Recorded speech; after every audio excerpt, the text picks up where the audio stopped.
on vengeance.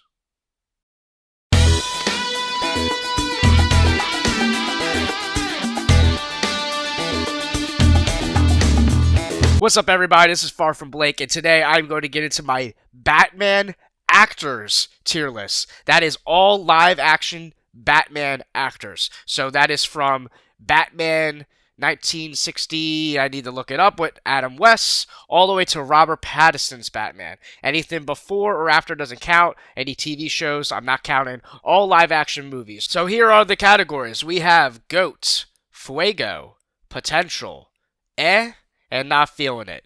So, pretty self-explanatory. We know what the GOAT is. Fuego means it's right on the cusp. It's fire. It's great. Potential means that it has potential. It's not bad. It's pretty good. And has potential to be fire, but it's just missing it a little bit for me. Means it's fine. It's not the worst thing in the world, but I'm not a big fan. And then not feeling it means I'm just not feeling it. So I have 7 actors to choose from. I did not include Kevin Conroy. I'm going to preface that because I had so many people in my Batman tier list video. I have a live-action Batman movie tier list video. Go check that out after this, where so many people were commenting Mask of the Phantasm as one of their top whatever, which is fine, right? But I said live action, and that's what I'm saying with this. Kevin Conroy is great. He is an icon. But I do not know how to compare him with live-action actors, right? So I left him off it for that reason. And also, if I put him on, I would feel the need to maybe put multiple voice actors, right? So it's just a live-action. I'm sure I'll still get comments about Kevin Conroy. But that's it. All right, so first up, we have the man, the myth, the legend, George Clooney. Now, where am I going to put old George? Is he the GOAT? Is he Fuego? I'm gonna go I'm gonna go and a lot of you are probably thinking, how are you not putting him and not feeling it? Here's the thing. I have massive nostalgia for Batman and Robin the movie. If you watch my Batman tier list, I kind of go into that a little bit deeper or more. So if you want to find out more of that, that's where it's at. But I grew up on Batman and Robin. Batman and Robin is the first ever Batman movie I think I've ever seen. Where most people grew up on the Michael Keaton 1989 Batman movies, I was at the age where I grew up on Batman and Robin. I'm pretty sure I had the VHS or DVD, maybe both, and I grew up watching that movie. You know, Mr. Freeze, you have Alicia Silverstone, Uma Thurman, you know, it's all these people, and I'm not saying it's good. He's definitely not good. I think his performance is so uninspired. I think his Bruce Wayne is decent, but watching it now as an adult, he puts no effort into Batman. His voice doesn't change at all. He's literally Bruce Wayne the entire time. So he's not good, but I can't put not feeling it just because of... You know what? The more I think about it, I haven't seen it in a while. I'm going to leave it... The more I think about it, I'm going to leave it there for now. And leave me room to maybe change it, because it could get changed. Next up, we have Val Kilmer. Val Kilmer. He is someone that I wasn't super familiar with growing up, but over the years, I felt like he has potential. I think he does have potential. I think that Val Kilmer is pretty good. There's elements of him that I really, really like. It's just that his movie is so wacky and crazy, right? Everything around him with Jim Carrey and, you know, as Riddler, and then you have Tommy Lee Jones as Two-Face. They're so distracting that it takes away from Val Kilmer's Batman. But I think his Bruce Wayne is pretty sharp. I like the psychological elements that they have about Val Kilmer's Batman.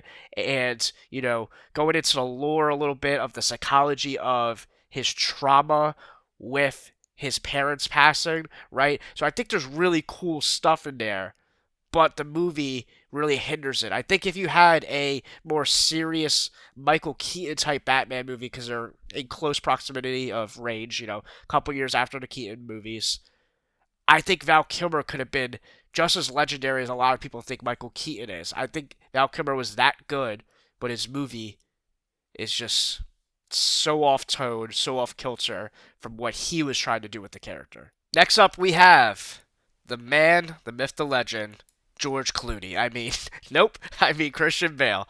I'm just gonna keep calling him that. I'm gonna get right to the chase. Christian Bale is the goat. He's the goat for me. I grew up loving The Dark Knight.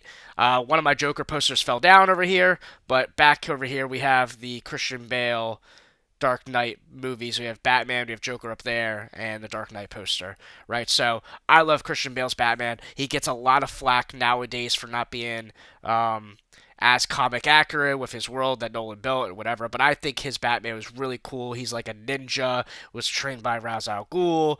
You know, the way he like appears and disappears, use the illusion of darkness. I think his Bruce Wayne is by far the best. I think his Bruce Wayne, he really embodies the billionaire playboy facade, right? That people like Robert Pattinson and others really just don't do in the same way. Christian Bale's biggest gripe with people is that his voice is too gravelly. He goes, "I'm Batman." You get what I mean. He does take it very very far. It's a shame because looking back and rewatching like Batman Begins, his voice is actually really really good in that one. It's gravelly, but just enough to where it's intimidated, but not too far. In certain scenes, it's pretty funny where he's like, "Swear to me!" Right? He definitely does it in certain scenes, but it works in those certain scenes. Where in Dark Knight by the time we get to Dark Knight Rises, his voice is so over the top. But at the same time, I have nostalgia for it. I grew up on the Dark Knight and Dark Knight Rises, especially. I've seen Dark Knight in theaters and all that. And the thing is about them is that they're just iconic though at the same time. Like his voice is so synonymous with Batman. He left an impression, and that's the biggest thing. He left an impression as the character of Batman, and that's really what matters and boils down to it. Christian Bale's the goat to me. I don't care. Forget all you haters. Christian Bale's the goat. Okay, next up we have Michael Keaton. Michael Keaton. And this one is the GOAT to a lot of people. If you saw where I put his movies on the tier list, you might be semi disappointed. But I'm going to put potential. I'm going to put potential. And I know a lot of you are going to be mad about that because some of you are saying he's the GOAT. He was like the original one to really make the Dark Knight or Batman, dark and gritty and serious after Adam West movies. And, without him, you're right. We wouldn't have possibly the Christian Bale Batman movies. But to me, when you go back and look at his first two movies and you watch them, his Batman doesn't do that much. His movies, like a lot of times people say Christian Bale's movies are carried by his villains. And I think that's not true at all. As great as Heath Ledger's Joker is and all those other villains he has great villains in his trilogy. Christian Bale is still a standout in his movies. To me, Michael Keaton's Batman, I think, actually is a little bit more taken away with the villains. I think the stories are more centered around the villains, where there's not just centered around them, but there's just way less screen time of Batman in these movies, and I don't think his Bruce Wayne is as developed. Where there's still potential, though, is I actually think Michael Keaton's best performance and coolest performance is in The Flash. I love his storyline. I think you really dive deep into it. I love his fight scenes where he fights, all the Superman villains, Zod and all them, right? The Kryptonians. I think he's great in that. And honestly, just him in The Flash alone, makes me want to put him at Fuego. And if I just took out his movies and said there, I would put him at Fuego. But the problem is, when I look at his two original movies, I think Val Kilmer actually has more potential than what Michael Keaton was doing, right? I think if you swap roles, I think that Val Kilmer would get the praise that Michael Keaton would get. And a lot of people would think that's crazy. But I think Michael Keaton's Batman, if he was in the Val Kilmer movies, I don't think he'd be that big of a standout, to be honest. Or not in the same way. So, Michael Keaton's great. He's got potential, but he's not on that top tier. And I want to preface also, this is not in any particular order, so I'm just going in tier list, so they're all in the same bracket. So I'm not saying Keaton's worse than Kilmer or not, because I think Keaton is definitely better in The Flash, but I'm kind of leaning towards Kilmer in the first two movies, right? So, but this is not in order. This is a tier list, so we're just putting them all in a certain tier. So it's not about that for me. All right, next up, we have Adam West. Now he is the man, the myth, the legend to a lot of people. But I'm sorry. I gotta go not feeling it. I'm not feeling it. And I get it. He's iconic. He's great. And he's a meme and funny to laugh at. And I think his movie has some charm to it. I actually rated his movie maybe higher than him. But it's just like I like the real Batman, and by the real Batman I mean like the Dark Knight, the dark brooding, the actual Cape Crusader, right? Not, this hunky dory, whatever you want to call this. So yeah, he's not. I'm not feeling it. All right, I'm not gonna pretend like he's good just for the sake of that. And the reason why I have George Clooney above him is just because he has the dark suit, I guess, and that's the thing. With Batman and Robin, it's kind of the same tone as Adam West and all that, except for it's a little bit more modern. It's what Adam West's movies would be in the 90s, right? The reason why George Clooney gets more hate is just that we see Michael Keaton's Batmans, and now we're like falling back to this a little bit. But Adam West gets a lot of praise that, you know, George Clooney gets the hate for, per se. Um, I don't know. I mean, I could easily put George Clooney down and not feel it and swap them, but it is what it is. He's not the goat. All right, he's the goat in a sense of making a meme out of him, and that's about it. All right, next up we have Ben Affleck's Batman, or better known as Batfleck. I have an interesting relationship with Batfleck. He is someone I used to actually hate. I wasn't a big fan of Ben Affleck's Batman, right? So for me personally, Ben Affleck's Batman, I used to not like the short ears. I used to not like the giant chest bat symbol, and there was just something about him I didn't like. And it was also he was after Christian Bale and blah blah blah blah. So you have that immaturity factor of not giving him a full chance, right?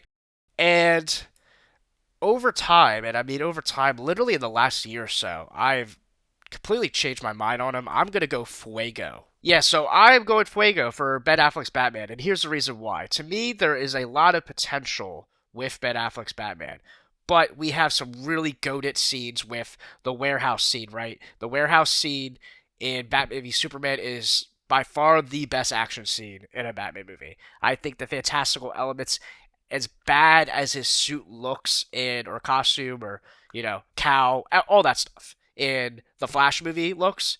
I loved seeing the elements of him on the motorbike, him with the ice skates, and just the fight scenes, and really that built-in fantastical world of Gotham. I think there's so much potential, and he's definitely not the GOAT because he never had a solo Batman movie, and he's definitely, you know, I don't know. It's just he's never had that full chance. It feels like kind of like how Andrew Garfield Spider-Man is. They came out in the same era, right? That 2010s. They're coming off the back end of like the goats of Christian Bale's and the Tobey Maguire's Batman and Spider-Man movies, and now they're filling that role and they're trying to do something different with those characters. And it, nobody was really ready for him at that time because Christian Bale and Tobey Maguire were that iconic that we kind of just moved on, and now we're at Robert Pattinson and Tom, and we look back and we're like, Andrew Garfield didn't get really a full, good, fair shake, and you look back at it, and that's kind of what happened with Ben Affleck as well. But yeah, the more I see moments and scenes with Ben Affleck's Batman, heck, even in Justice League, that opening scene that's not in the Snyder's Cut, it's probably the best scene in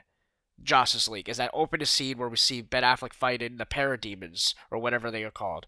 And it's just really, really cool. I just think there's a lot of cool elements to it, and it's more of a fantastical Batman that we've really never seen before to this level, and that's what I really hope that James Gunn does with the DCU, but 10 times better, and does it in a way that's like really like, wow, we haven't seen this before. So I can put Ben Affleck as potential, but I think he has enough Fuego moments, and even the fact that he has that like factor where it's like he hasn't even had a full solo movie, and it feels like he had so many good moments that makes you go, man, if he had his own movie, what if? What if? That's really, he is the biggest question mark possibly in comic book history, is what if he had his own solo movie.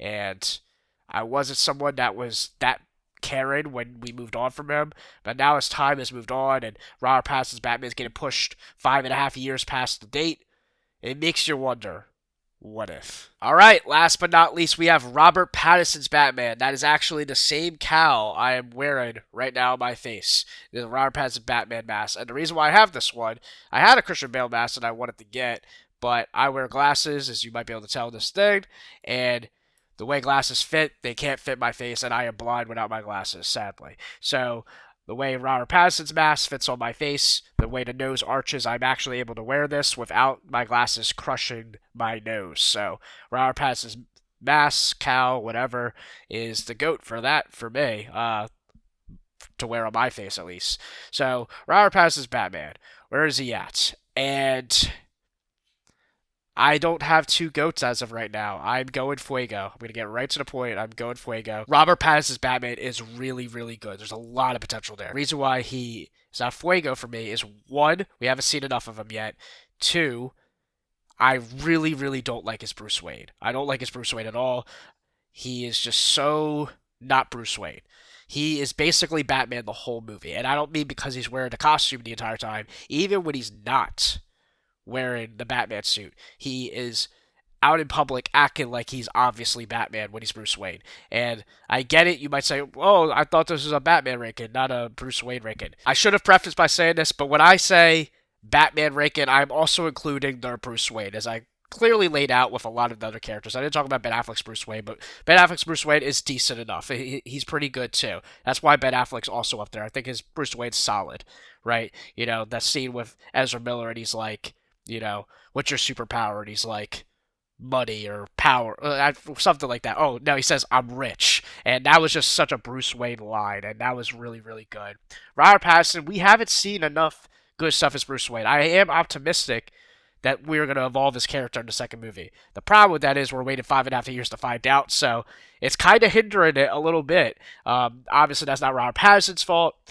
But I also don't like how slow Robert Pattinson's Batman is, like the way he just walks and stomps, and like I think the stomp of the feet, it is iconic in his own way, right? But I like Christian Bale's more like mysterious, like ninja approach where he's there 1 second and disappears, like you don't know where he is, even though Robert Pattinson says I'm hiding in the shadows, I am the shadows. He has all those great lines, and that makes him pretty fire, right? He has amazing dialogue in talking over the movie, but it's like he's not really hiding in the shadows that much per se, in the sense where like he doesn't just appear and disappear. He kind of comes straight forward right at you, slowly, kind of like Michael Myers' stalk, which is cool. But I don't know. I like the where is he aspect, and I think Bale does that a little better. I think Ben Affleck even does that a little bit more. But granted, we haven't seen enough Robert Pattinson. Surprisingly, even though he had a 3-hour movie where Batman kind of had the most screen time, I still feel like we haven't really scratched the surface of his Batman. And for now, he is in Fuego. So he's really good. I'm sure I'm going to get hate from the Robert Pattinson fans. I'm sure I'm going to get hate from the Michael Keaton fans and whatever. Heck, even some Ben Affleck fans. But I think that's pretty fair. I think putting both those two modern guys in Fuego is pretty good. Obviously, I like more of the modern approaches. That's why I even said I really liked Michael Keaton's approach in The Flash. So I think they're doing better at knowing how to make Batman movies compared to what they were doing in the 60s through the 90s. But yeah, I'm going to wrap it up. Again, that tier list is not in any particular order. It's just they are on the same similar tier as each other. This is a tier list, and it is just my list, so don't hate on me in the comments for having a different list. Comment down below where you would put them on your tier list. Actually, also, I'm going to leave a link in the description below so you can fill out your own Batman actors tier list, because I made this list myself. You can actually @ me on X/Twitter, whatever you want to call it. I call it the same thing. We all know what it is. @ me your screenshot of your tier list, right? So whatever your tier list is, you can make it on the site. I'm going to put the link below, and we can have a fun dialogue about your tier lists. All right, that's it. Like, comment, subscribe. I'm out. And remember, I'm Batman.